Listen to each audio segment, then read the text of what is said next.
So today we're at Scott's Nursery and we're going to take you inside our indoor growing section. Come on in.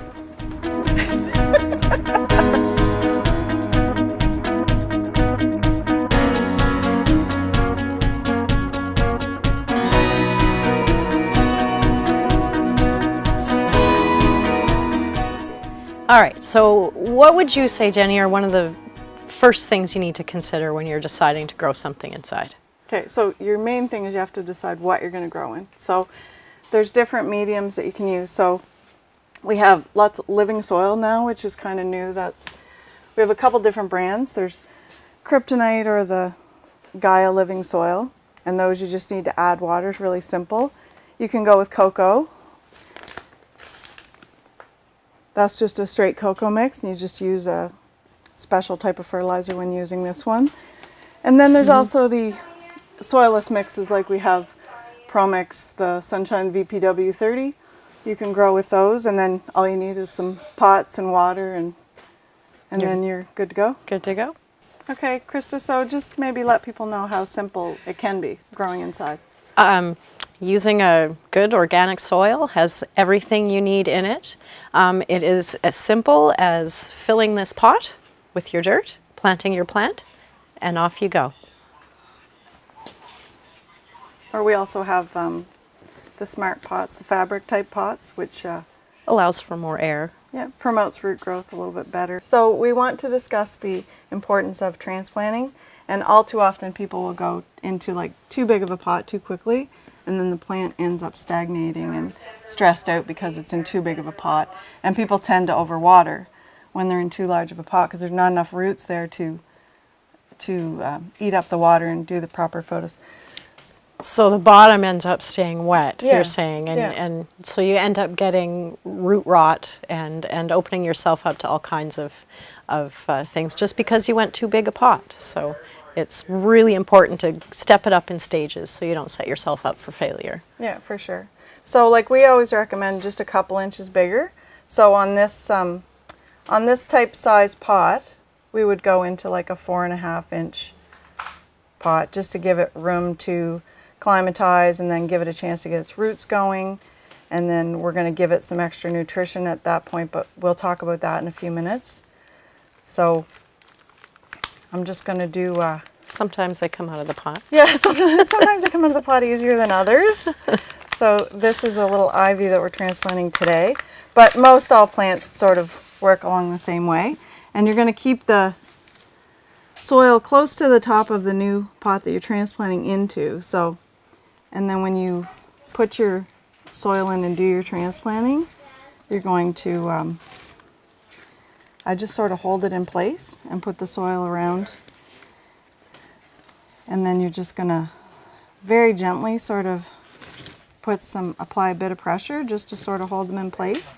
You want to make sure that the pot fills properly and there's no pockets or anything. You don't want to push too much because you don't want to compact the soil, but you would just want to get it so there's a tiny little reservoir left so that you can add some water. Not that you want to hold water, and always very important when you do water, make sure that the water comes out the bottom, and then you're going to get rid of that. Never let the pot sit in water. And then that's a good size for that until you see the roots are going to be touching the outside of the pot. So when this is ready to be transplanted, all the roots will be coming inside. When you pull the soil ball out, all the roots would be touching the sides, and then you know it's ready to be transplanted up to the next size. We went to this size pot, and if you wanted to finish off inside, you're going to want to go to like probably something about like this. It would depend on the plant, but probably something about this size, and then you keep the plant stressed enough that it's going to be productive, but not so big a pot that it's just going to veg. So every plant's a little bit different, but I would say finishing off inside would probably be something about like this, maybe a little bit bigger. Right. And so when you're growing inside, you can choose any medium you want. You can use dirt, you can use cocoa, you can use water. The whole point is to move nutrients across the roots in pretty much any manner you can think of. Yeah, I think that covers it. It can be as easy or as hard as you want it to be. That's right, yeah. So, Okay, so we talked about how you can use dirt and anything you would use normally during the summer inside your home as well. But traditionally with hydroponics, I think people think more about water gardening. Yeah, and we're going to go show you what that looks like. So when you talk about hydroponics, really all it means is that you're growing plants in water. So you're just holding the roots in place with some sort of medium, and then you're moving a nutrient solution over the roots, and that's what feeds the plant. And it's basically the same thing. You're giving it oxygen by moving the water and creating Right. Yeah. And so when I first got into this, I hopped on the YouTube there and thought it'd be super simple, but I was bombarded with 1,000 different ways to make 1,000 different systems, and it was really quite overwhelming. So it doesn't have to be that complicated. It can be that custom, but it doesn't have to be that complicated. There are some really excellent pre-made systems that somebody's already thought out for you that you can get into. So if we, like this one for example, you can see the roots in here. I'll just flip this up. So the roots just sort of hang in the water, and there's an air stone in there that's bubbling, moving the water to, and that's what's giving the plant the oxygen. So that's a matter of changing your reservoir every week or 2 weeks, or topping it up with some nutrient solution, which we'll talk about in a moment. It is really actually quite straightforward. Yeah, this would be like the sort of, I'll let you hold that one. Sure. It's just like a clay pellet would be the most common sort of medium that people use to hold the roots in place when they're growing with hydroponics. So this really just acts as a stability for the plant, and then it grows through these. The roots come out the side here once they get bigger, and they'll hang down in the nutrient solution. And however you want to make that work, you can. But like we said with the kits, it's always sort of easier to have it pre-done, so you're not trying to Reinvent the wheel. Yeah. We know what we're growing in now. You made your decision if you want to grow in dirt or water, or whatever suits your situation the best. Then you have to think about replacing the sun, because obviously that's not in your house. So there are a few different ways you can do it. Yeah, so you can start, there's a metal halide type light, like what's sort of up behind us. There's ceramic metal halide, there's high pressure sodium, there's fluorescence, like there's the T5 fluorescence. It depends on what stage you're at and what kind of light you need. This is a pretty in-depth topic. So the other thing that's really trending now is LEDs, which you know a lot more about than me. LEDs allow you to, they're manufactured to deliver a spectrum of light that your plant uses, instead of producing spectrum your plant doesn't, which some of the other forms of lighting do. So it's sort of more targeted. It obviously gets much more in depth than that, but maybe that's for another LEDs, time. you seem to have to run closer to your plants than the traditional old-fashioned like metal halide and high pressure sodium, which those ones you could keep at a pretty high ceiling over your plants, but they get a lot hotter. The good thing about LEDs is they're so much cooler, right? So exactly. So your choice of sun is really going to be space dependent. So once you've decided, kind of the way you'd like to grow, then you got to figure out where you're going to grow and what that space looks like and what are some of its drawbacks and what's working for you in that space. So it's really customizable. Yeah, and it gets into all those other things like your environmental factors, like your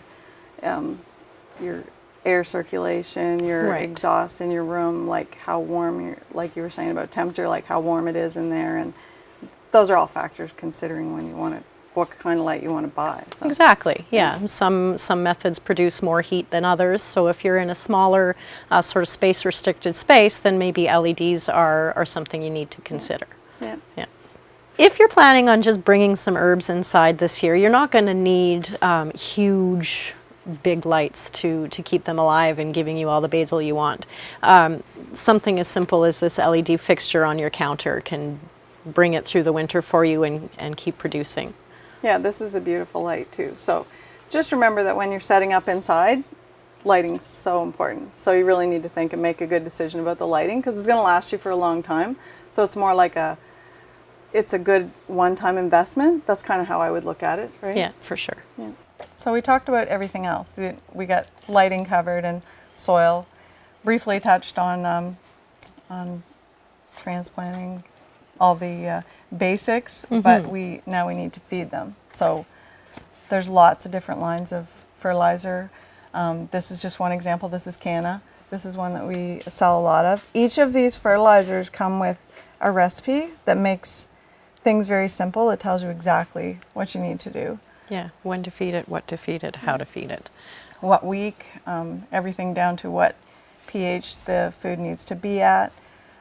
This is just one company, but we have probably 10 different ones but each of them come with all their own instructions and makes it pretty simple now, right? Right, yeah, exactly. It's finding one that works the best with the water you have and watering properly. And speaking of water, we need to make sure our pH is within the range that a plant likes it to be in. Every plant's a little bit different, but without the proper pH, your plant isn't going to take up any nutrients. So even if the food is there for it, it's just going to refuse to eat it. So you'll get lockup or deficiencies. Right, yeah. If your pH is off even by just a couple of points, you can end up having a sick plant and you didn't even do anything wrong, you don't know why. Right, but yeah. pH is so important. People underestimate that, and Yeah, they for really sure. need to measure it. Okay, so we covered the basics on we touched on all the basics of everything that you need to grow inside, and hopefully we made it a little less intimidating. And anything you need to know about anything you want to grow, wherever you want to grow it, we're connected to the garden center and we're here to help you. so we're back. We're just coming into the garden center. Anytime you're in, just stop in and we can help you with all your questions, and we hope to see you soon. Oh, and Jenny, don't forget, they need to subscribe to our YouTube channel. And where is that? Which is scottsnursery.tv.